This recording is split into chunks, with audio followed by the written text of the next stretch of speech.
बिस्मिल्लाहिर्रहमानिर्रहीम। अस्सलामुअलैकुम। मैं अपने मोअज़्ज़ज़ नाज़रीन और प्यारे दोस्तों को मैसा सीक्रेट शेफ़ की किचन में खुश आमदीद कहता हूँ।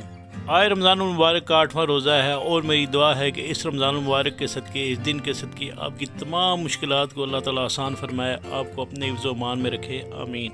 आए रमज़ान मुबारक की स्पेशल रेसिपी में मैं आपके लिए आलू से बने हुए बाल पकौड़ा की रेसिपी को लेकर आया हूँ, जिसके अंदर मैंने पुदीने का फ्लेवर डालकर इसको बहुत ही ज़बरदस्त और मज़ेदार बनाया है। इस रेसिपी को मैं इंतहाई आसान तरीके से बनाऊंगा और इन पे उन मसालों का इस्तेमाल करूंगा जो आपके घर के किचन में मौजूद होंगे। तो चले स्टार्ट करते हैं इस रेसिपी को। बिस्मिल्लाहिर्रहमान। ये मेरे पास बॉयल किए आधा किलो आलू हैं, इसको मैंने नमक वाले पानी से अच्छे तरीके से बॉयल कर लिया था। इसके बाद आपने इसको मैशर से अच्छे तरीके से मैश करके बिल्कुल स्मूथ से पेस्ट की तरह बना लेना है और अच्छे तरीके से इसको मिक्स करना है। इसके बाद आपने इसके अंदर 1 खाने के चम्मच के बराबर चाप हरी मिर्चें डालनी हैं और इसके बाद आपने इसके अंदर ये धनिया या खुशक ये क्रश करके 1.5 खाने के चम्मच के बराबर डालकर आधा चाय के चम्मच के बराबर आपने इसमें काली मिर्चों का पाउडर और नमक 1 चाय के चम्मच के बराबर डालना है।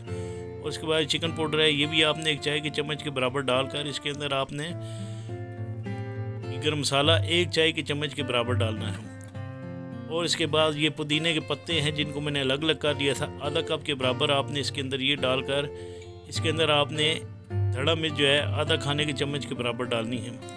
और इसके बाद आपने इसके अंदर आधा चाय के चम्मच के बराबर अजवाइन डालनी है। अजवाइन डालने के बाद आपने इसको अच्छे तरीके से मिक्स करना है। तो आपसे मेरी रिक्वेस्ट है, अगर आप मेरे चैनल पर नए हैं तो प्लीज़ मेरे चैनल को सब्सक्राइब करें, वीडियो को लाइक और शेयर ज़रूर कीजिएगा।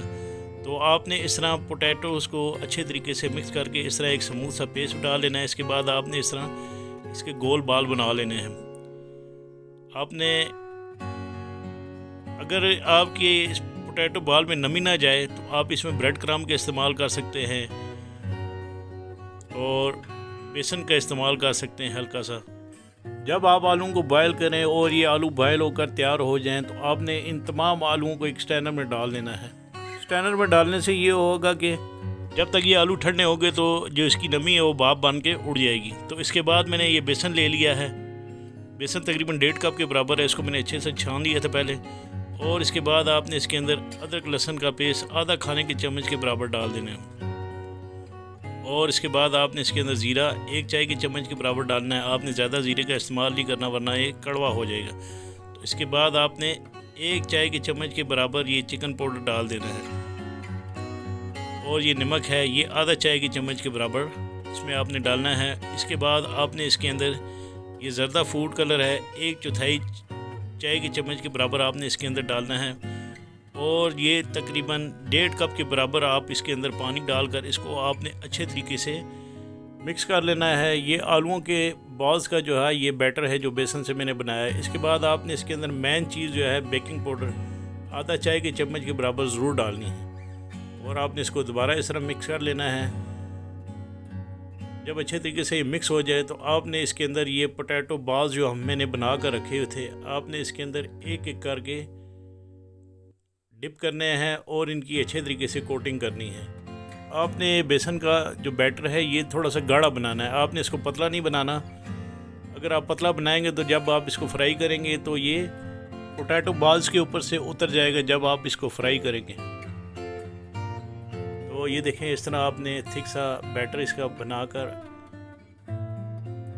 ये मैंने 4 बोल रखे हैं पहले, इनको आपने इस तरह अच्छे से कोटिंग कर लेना है। और इसके बाद मैंने एक पैन में ऑयल गरम करके रखा हुआ था, ये 1 बाय 1 करके ये मैं पोटैटो बॉल्स पकौड़ा इसमें फ्राई कर लूँगा। आपने ऑयल की जो हीट है वो ज़्यादा तेज़ नहीं रखनी, मीडियम लो हीट पर आपने इनको पकाना है। जब आप इनको निकालेंगे तो इसकी हीट जो है आपने फुल कर लेनी है ताकि इसके अंदर ऑयल जज़ब ना हो सके। तो इसके बाद मैं इसकी प्रेजेंटेशन कर लूँगा और इंशाल्लाह मुझे उम्मीद है कि मेरी ये बनाई हुई रेसिपी आपको ज़रूर पसंद आएगी।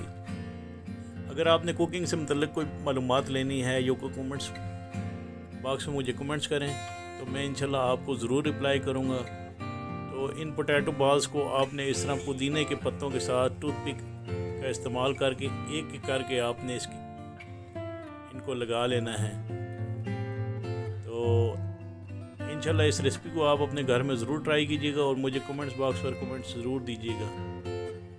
तो तो इसके साथ ही मैं अपने मोअज़्ज़ज़ नाज़रीन और प्यारे दोस्तों से इजाज़त चाहता हूँ। अल्लाह ताला आप सबका हामी नासिर एंड जज़ाकुमुल्लाह खैर।